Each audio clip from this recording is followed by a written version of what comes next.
I need to work with Otis, but I feel a headache or potentially a migraine coming on, like right here in my temple. But I need to work with him, and that means I need to modify how I play the game so that it's not just completely miserable for me and doesn't make my situation worse. And this is actually something that I do quite often because number one, I get migraines all the time, which really sucks, but I also have back problems, and if I have a day where my back is just like in excruciating pain, I still got to train the dogs, and so I have to modify how I can play.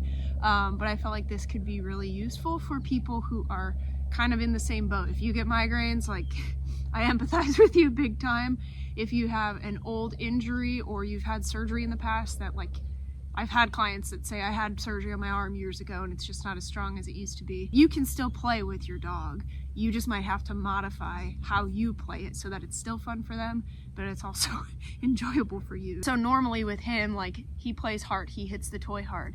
But at the moment, I cannot fathom the idea of holding on to this and like putting up a fight with him because it's just going to aggravate my head even more.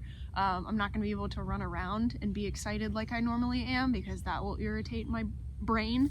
And there's just kind of some other little things that I do that still allow me to work with the dog. So that's kind of what I wanted to show you because I think it would be very helpful. These are like the weird little tips and tricks that I think most people don't think to show, but here I am because it's not my everyday, but it's a regular occurrence for me. So normally when I release the dog, if I'm holding the toy off to the side here, I will catch them on it, like swing them around and continue the fight with them. Today, right now is not gonna happen. So my hack for those who can't do that on certain days or just ever, like I said, if you've had shoulder surgery or something, you don't have to catch the dog, but you can still have this same setup. Otis, hey, sit. Good. So what that looks like, hold the toy out to the side, I present it the same way. Okay. And I just let it go. The dog catches it, I let it out of my hands completely so that they still get to follow through, catch it, and then they can run around or bring it back. Good boy. Okay, good boy. Good job. Good boy, Otis.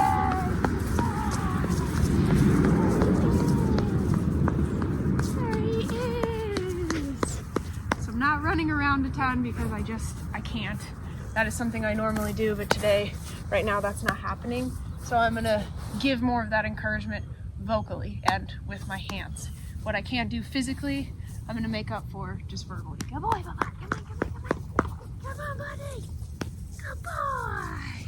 You can also incorporate a lot more misses into your game. Okay. Where you pull it out of the way at the last second.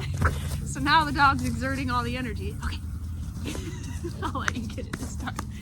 They're the one exerting all the energy.